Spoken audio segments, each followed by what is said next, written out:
At least once a year, a course is held for prospective parliamentary candidates. On their shoulders will rest a great responsibility, and they appreciate the need for preparation and training. These groups of adopted parliamentary candidates have enthusiastic discussion on party policy and general national problems in an atmosphere ideally conducive to independent thought. How many points of policy have had their beginning in just such a group discussion as this? Well, as I was saying, our candidate is pledged to help people like you. And his wife's an awfully sweet woman. You'd like her. I'm fed up with a lot of them. None of the parties seem to do anything for people like me. I agree the Conservatives have made a lot of mistakes in the past. Still, they're much better than the Reds, don't you think? I couldn't care less.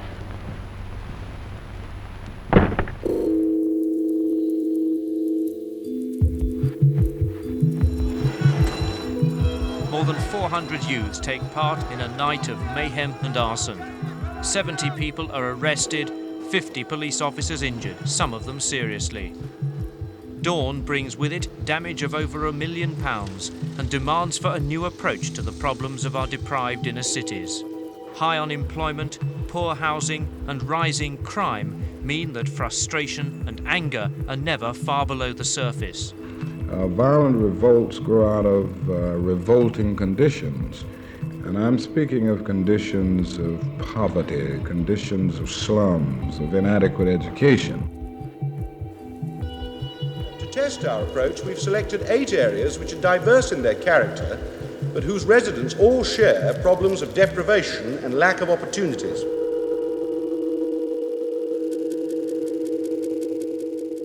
How is £1 million going to create loads and loads of jobs? It might create 1 or 2, but that's not a lot, it's not enough. I think before either the government or the local authority make any move, they want to come and talk to the people out on the street and find out what's really happening. Like I read in the papers, it's 15 people after one job, so it's not worth looking for one now, is it? If I can't get one. Every day she goes across to her local youth centre to scour the job ads in the local papers. Then it's down to the job centre to see if there's anything new there. Sometimes I go for an interview and the way they talk to you, you feel you're going to get it. And then a few days later, you get a letter through the post and say, we're sorry, but the vacancy is being filled. That's the way I see it. Things are bad now, but things are going to be worse in the future. Why do you say that? Just the way things are going on. It's like in the past, the way things have been and the way they are now. I just think to myself, if that's how they are then, what are they going to be like in the future?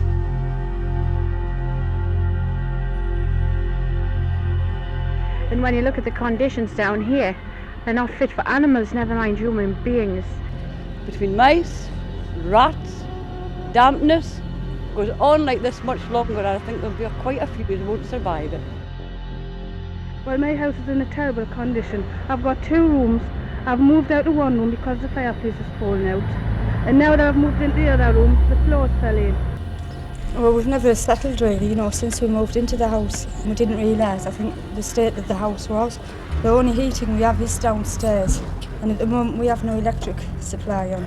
And we're having to move downstairs to keep the children warm.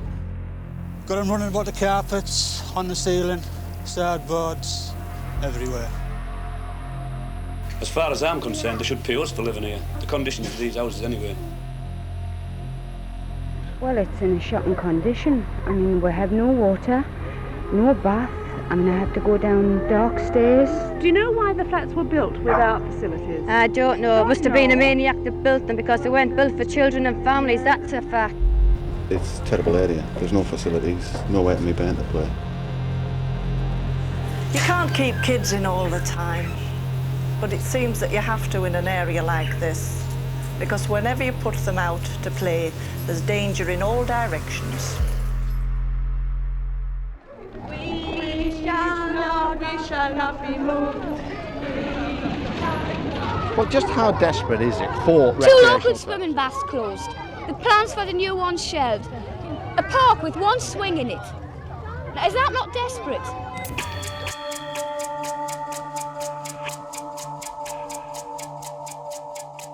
There was nothing that further could be done through normal sort of channels. The government seem to produce this consultative document but say, well, sorry, we're not going to implement it now, which is ridiculous.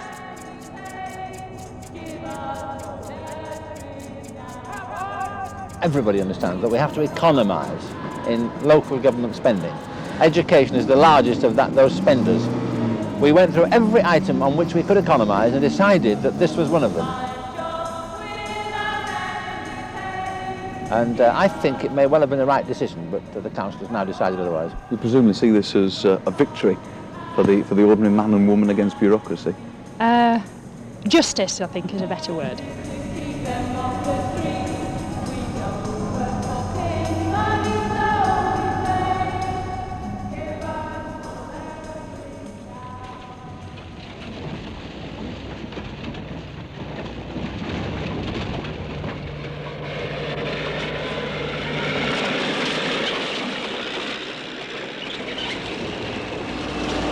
I think environment has a lot to do with people. If there's a bad environment, people could turn like their environment. Now, I know that many of these people have been rehoused in the area, and their homes are now like little palaces. The first families moved in. Homes for 6 new communities had been built in the 4 cities.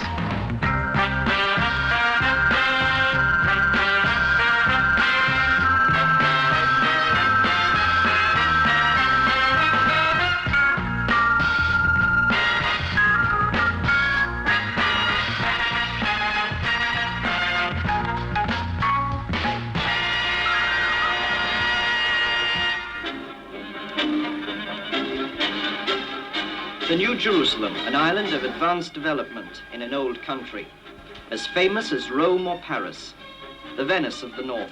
These are the words of the politicians, and they've all been applied in recent years to the city of Newcastle. But can one, by taking thought, by building tower blocks, pedestrian overpasses and shopping precincts, can one by these means actually make people happy? I don't like being right up ahead, and I don't like the high buildings and that, because I'm too lonely. It's really lonely.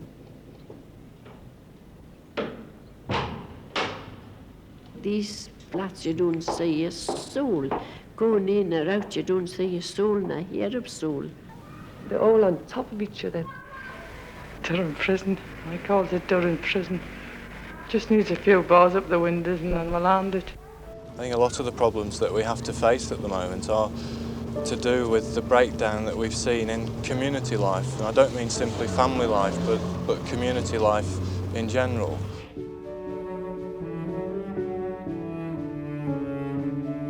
And I think now you've got to go out of your homes and you've got to go to places to make friends more. Every week, I get the number 6 bus to Clumber Street, and I'm just across the road. I like to come down to Wash House because you've got no bother at home. Fine, thanks. I see still old faces, and we have a bit talk, and it seems to buck you up when you come down again and talk to your old friends and that. Yes. Have you heard about your new house yet? Not anything yet. I don't think I'll go into business again, not on my own account. I don't think I could afford to, because if you take a shop on these new estates, the rents is fantastic, the rates is fantastic. It's always very sad to see fixtures and fittings being sold to the highest bidder, but an all too common sight nowadays as businesses start to feel the pinch. First thing motorists noticed on their way to work today was petrol going up. Most garages didn't waste a minute adding 10 pence to the price of a gallon. There are thousands of calls asking who is open for the supply of petrol, but more to the point, we've had hundreds of people ringing in, can they rescue us, we have run out of petrol. And every housewife will soon be counting the cost of the budget. Shopping bills will still rise. Do you think then that the government ought to subsidise food prices? Well, sometimes yes, I think they should. You know, because the prices are rising too much. Because with the prices going up, you just can't cope with the prices. I'll make do without during the week in order to be able to get 3 square meals at the weekends when the Ben's at home. I can't budget any more than I'm doing. I'm doing without so much already. The Ben doesn't go out anywhere, there's nothing for it. Do you still find any difficulty paying your gas bills? Well, this time I will, because the gas is all going up. Yes, it is. This time I will. And how will you cope with it? I don't know. How are you going to manage to pay it then? Couldn't tell you. I've got to have half the money pulled together for tomorrow. And how will you manage that? I don't know. And everybody's got the fuses out, you know, so we don't use the steam heating at all. That's obsolete. I've just got an electric fire. And I use just my electric fire, my ordinary household lighting, television, and just me water, which, you know, just ordinary water heater. You're all electric. Do you think you could make any economies, Mrs. Anderson? I mean, can you cut down on heating bills? We have cut down. We have. How can we keep our electricity bills to the bare minimum? Well, 3 points, Rod. First of all, switch things off when you're not using them, whether it's lights or fires or whatever. Secondly, take a hard look at your electrical equipment, like those lights we saw in the kitchen, which you can replace with other lights, just as efficient, but perhaps the most important thing that you should do is not use electricity for heating either rooms or water if you have some other way of doing it. I suppose if you worked at it hard, you might save a quarter to a third on your electricity bills. There's a very useful booklet here, produced by the Department of Energy. Compare your home heating costs, and you can get these pamphlets for nothing from the Department of Energy, Staingate House here in Newcastle. I'm sure they'll be very pleased to let you have a copy. Do you think your pension is adequate enough to cover? Well, I don't know, not the way the prices are going. I mean, if the prices are going to rise, I think that we ought to have a rise in our pension. I mean, it's fine for people that have got 3 or 4 wages coming in, but we're widows. We're just on widows' pension. Well, what can you do on that when you have mortgage and rates and things to pay? Having no home means sacrificing relationships, not being important to anyone, in fact, a loss of identity. If this is a social problem, the iron fist is no answer. These are people. They feel unwanted, they feel unloved. After serving your country, how do you feel now about the way in which life is treating you? Well, as far as I'm concerned, I've got no time for the country. The way we are being treated. Because if I didn't steal, I would go into malnutrition. And I'll not die with malnutrition. You can bet on that. Soup and bread is not much to provide for people who have so little. But a sense of community is achieved here in the open. It's a social occasion. Got another cup. There you are. How does it feel to be homeless? Terrible. You know, I never thought it would happen to me. You know, terrible, really.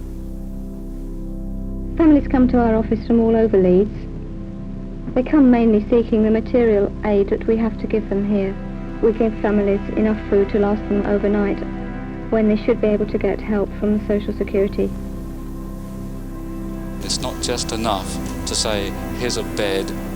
Let's really recognise that these people are human beings, and we've got to try and instill in them again a sense of dignity so that they can start facing themselves again. What does it mean to you when you've got a place like this to come back to every night? Oh, it's great. I've got security, and that means a hell of a lot to me. I think England can take a look at America, so to speak, and avoid some of the problems that have developed there. Because I think there are similarities, and through strong legislation vigorously enforced on the housing question and on the job question as well as on the school question, England could avoid many of the dark nights through which we have passed in America.